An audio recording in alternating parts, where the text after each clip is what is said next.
எங்கட நப்சு சும்மா ஒரு சாபன் அல்ல. 24 அவர் நாங்க படுத்தாலும் நப்சு படுக்குதில்லை, நாங்க தூங்கினாலும் ஷைத்தான் தூங்குறான் இல்லை. அவன் முழிச்சு கொண்டு திட்டம் போடுறான், இவனை எப்படி நரகத்தில் கொண்டு போறது. எங்கட முயற்சியை விட அவன் முயற்சியிட நேரம் கூட, அவன் முயற்சி பலகீனமாக இருந்தாலும் நிறைய நேரங்கள் அவன் செலவு செய்கிறான். இதனால பல பேரை ஷைத்தானும் நப்சும் அவங்களோட பாதையில கொண்டு சென்று கொண்டிருக்கிறான். எனவேதான் குர்ஆன் நப்ச பத்தி பேசி இருக்கிறேன், நப்ச பத்தி பேசி இருக்கிறேன். பல நப்சுகள பேரு 5-6 நப்சுகளை பத்தி எல்லாம் வந்திருக்கிறேன். குர்ஆன் பேசுது 3 நப்சுகளை பத்தி. ஒரு நப்சு இருக்குது, நன்மையை சொல்லி தரவே மாட்டுச்சு, பாவத்தை அலங்கரிச்சு காட்டி அதில் உள்ள இன்பங்களை சொல்லி கொடுத்து, பாவத்தில் உள்ள சூன் இருக்கிறது, பாவத்தில் உள்ள இனிமை இருக்கிறது, அத மனசுல போட்டு போட்டு போட்டு குடிகாரனை குடிக்க வைக்குது. இன்னும் எத்தனையோ பேரை விபச்சாரத்தில் ஈடுபட வைக்குது, இன்னும் எத்தனையோ பேரை பட்டியல ஈடுபட வைக்குது, இன்னும் எத்தனையோ பேரை புறம் பேச வைக்குது, இன்னும் எத்தனையோ பேரை அநியாயம் செய்ய வைக்குது, பாவத்தில் உள்ள இன்பங்களை காட்டு. இந்த நப்சத்தான் ஒரு ஆணில நப்சுன் அம்மாரான்னு சொல்லுங்க. யூசுப் அலைஹிஸ்ஸலாம் சொன்னாங்களே, வமா உபர்ரிஉ நப்ஸி இன்ன நப்ஸ லஅம்மாரத்தும் பிஸ்ஸூ, நப்ஸ் என்பது பாவத்தை ஏவக்கூடியது என்று அல்லாஹ் சொல்றான். பாவத்தை சும்மா ஏவரல்ல, ஆமிரு பிஸ்ஸூ அல்ல, பாவத்தை சும்மா ஏறதல்ல, முபாலகாவுடைய வார்த்தையை பாவிச்சிருக்கிறார். அம்மாரத்தும் பிஸ்ஸூ, பாவங்களை அடிக்கடி அதிகமாக ஏவக்கூடியதான் நப்ஸ் என்று சொல்லியிருக்கிறார். இன்னொரு நப்ச பற்றி குர்ஆன் பேசி இருக்கிறது, நப்சுல் லவ்வாமா. அந்த நப்சல வேலை என்னன்னா, அந்த நப்சில கொஞ்சமாவது நல்ல தன்மை இருக்குது. பாவங்களில் ஈடுபட்ட பிறகு, தீமைகளை செஞ்சதுக்கு பிறகு மனசுக்குள்ள ஒரு ஆத்திரத்தை கொண்டு வரும். ஏண்டா இதை பார்த்தேன், ஏன் இதை கேட்டேன், கொஞ்சமாவது நல்லவனிட்ட இருக்கிற நப்சு தான் நப்சுல் லவ்வாமா. பாவத்தை செஞ்சு போட்டு அந்த மனிதனை பழிக்கும்.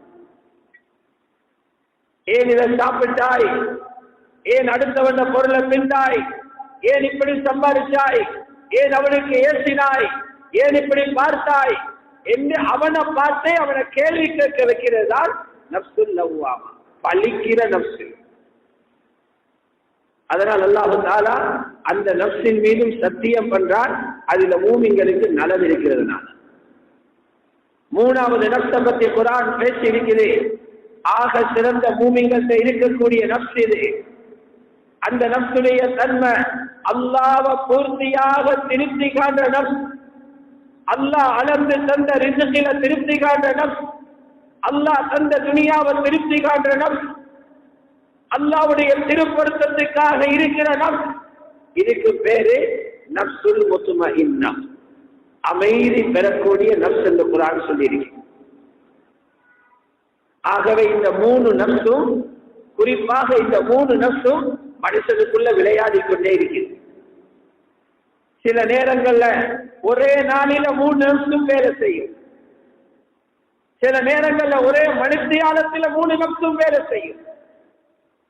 பாவத்தை ஒரு பக்கம் தூண்டும், பாவம் செஞ்ச பிறகு எங்களை பழிக்க வைக்கும், திருப்தியும் காண வைக்கும்.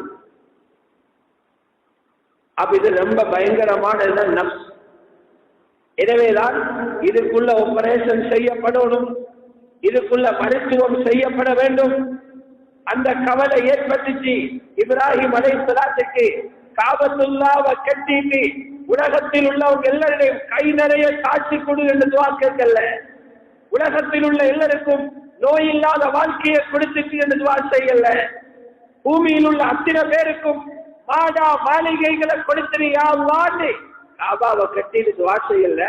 இப்ராஹிம் அலைஹிஸ்ஸலாம் கேட்ட துஆக்கள்ல ஒன்றுதான், பின்னால வரக்கூடிய கடைசி நபிக்கு முக்கியமான பணிகளை செய்யக்கூடிய பொறுப்பு கொடுத்திருக்கு.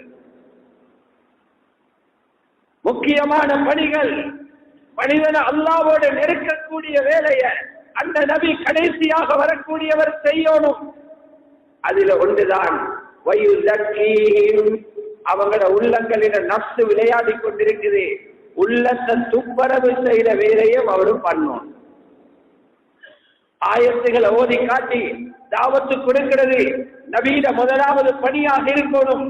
இரண்டாவது குர்ஆன் ஹதீஸுடைய இல்மை மக்களுக்கு கற்றுக் கொடுக்கணும். மூணாவது உல பரிசுத்த அந்த துறையில ஈடுபடும். அல்லாஹ் சுப்ஹானஹு வ தஆலா இப்ராஹிம் அலைஹிஸ்ஸலாத்துடைய துஆவை கபூல் செஞ்சான். கபூல் செஞ்சு போட்டு அதை பற்றி எங்களை குர்ஆன்ல 4-5 இடங்கள்ல பேசுகிறார். ஆனால் தர்தீபில மட்டும் சினோரு மாற்றம். இப்ராஹிம் அலைஹிஸ்ஸலாம் இரண்டாவது அறிவை கற்றுக் கொடுக்கும் நபி வரணும்னு கேட்டாங்க. உள்ளத்தை பரிசுத்தப்படுத்துறத மூணாவது கேட்டாங்க. ரப்பு சொன்னான், இல்ல அறிவு வர முதல்ல உள்ளம் துப்புரவாகும். தஸ்கியாவை இரண்டாவது இடத்தில் வச்சிருக்கிறார். கமா அர்சல்னா ஃபீக்கும் ரசூலன் மின்கும் யத்லு அலைக்கும் ஆயாத்தினா வ யுஸக்கீக்கும். அது பிறகுதான் வ யுஅல்லிமுக்குமுல் கிதாப வல் ஹிக்மா. هو الذي بعث في الأميين رسولا منهم يتلو عليهم آياته ويزكيهم ويعلمهم الكتاب والحكمة. கிட்டத்தட்ட 4 ஆயத்துகள் சொல்றார். ஹஜ்ரத் முஹம்மது ஸல்லல்லாஹு அலைஹி வஸல்லம் அவ்வளவு பெரிய ரசூல், பாரங்களை சுமந்து கொண்டு வந்த ரசூல். அவங்களோட இரண்டாவது வேலை உள்ளத்தில நப்சால வரக்கூடிய தாக்கங்களில் இருந்து உள்ளத்தை துப்பரவாக்குற தஸ்கியாவுடைய பணி என்று சொல்றாங்க. உள்ள துப்பரவாகலைன்னா ரொம்ப பெரிய ஆபத்துல மனுஷன் இருக்கிறான்.